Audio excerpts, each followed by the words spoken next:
But I ain't gonna lie to you. I see why manga readers was like that Miko is one of their favorite characters. I'm a fan. I'm a fan of Miko, man. She's cool. She's a good character.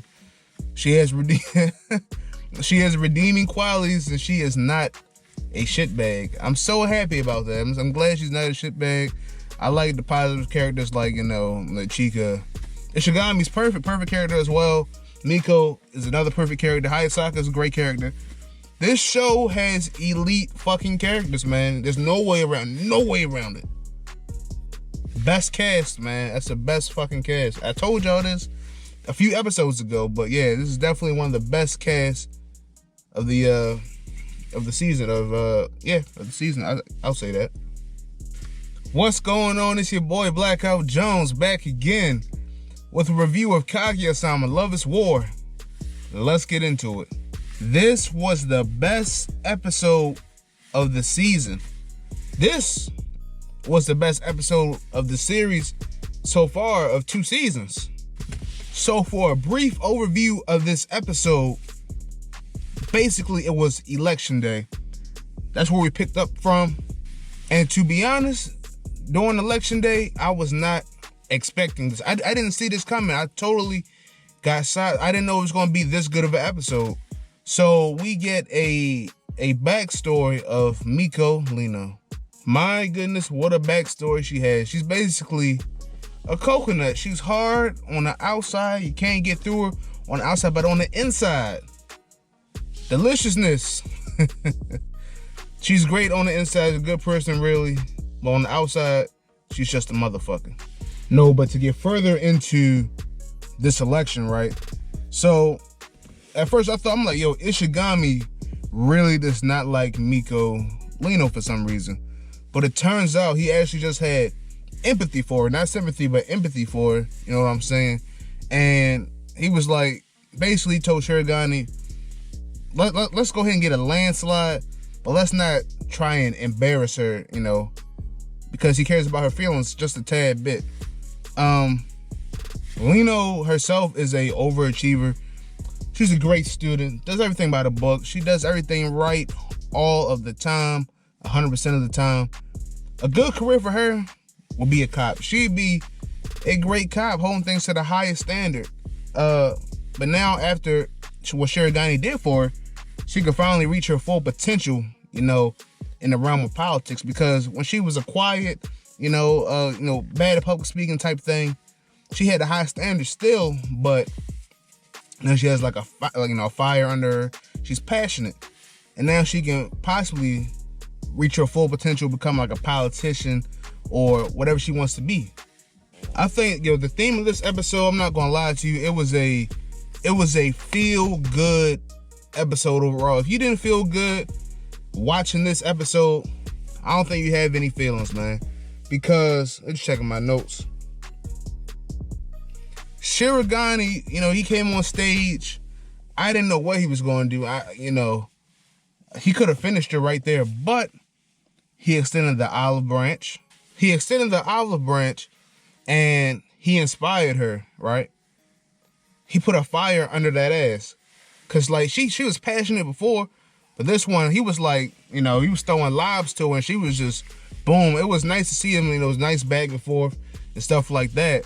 For real, they had mad chemistry on stage. Maybe more chemistry than, in that moment, than him and Kaguya had, because they usually just like adversaries, but him and Miko, it was like back and forth, like, you feel me, like Shaq and Kobe out there. It was really good. It was satisfying to watch. But here's the thing though, while he was throwing her the lobs, I don't know if simultaneously he added her to his flock as well. You know what I'm saying? Because the way she was looking at him after he came on stage and inspired her, it was like admiration. He's already a senpai to her, a senior to her.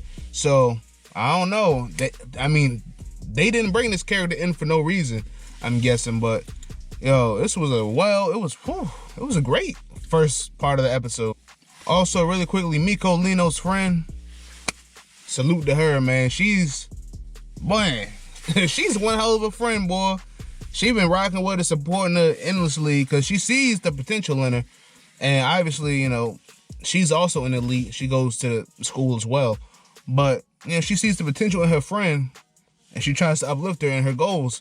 Make sure you do that with your friends in real life, man, because, you know, if they got a passion, how, man, they not if they doing some bullshit, you know, but, you know, you support them in their goals and, you know, uplift them. Then they'll uplift you.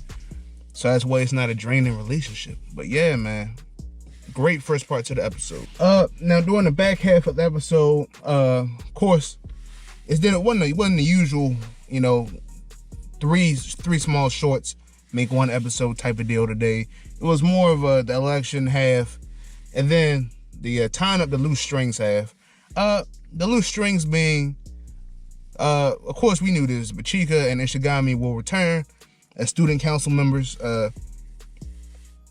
So that was off rip. Shirogane has now taken a vested interest in Miko and her friend. He offered them spots on the student council. I'll get to that. But so now he wants to put a smile on her face because he sees the potential in Miko. So, you know, he's a good guy, man. Shirigane's a wholesome dude, man. But he's charming. He don't mean to be, but he's a good guy. Great character. Yeah, so he extended the olive branch. Towards the end of the episode, we see that Miko actually opens the door to the student council. So now she accepted it. Her friend decided not to accept it. It is what it is, but you know, that's good. But anyway, at the end of the episode, we see Kaguya. She's feeling ill. She passed out. Chika had to carry her, you know, around, and then she ultimately ended up in the nurse's office at the school. Turns out there was no stomachache. She was just extremely jealous of the attention that wasn't being shown to her, and it was being shown to Miko instead. It's probably going to be a major plot line going back and forth, trying to get the president's approval, his attention, validation, stuff like that. So I think we worked ourselves into it. If not a love triangle, it's a attention triangle. Of course, the president still, you know, hasn't confessed yet, but anyway, I'm not gonna get into that. But yeah, I think this injection of Miko was like the perfect, cause like as I talked with somebody before about the you know, confession stuff, people commented or what have you, you know, and theories. But since she hasn't confessed yet, the injection of Miko into the show provides more plot lines. Those people would be like thirsty for the confession.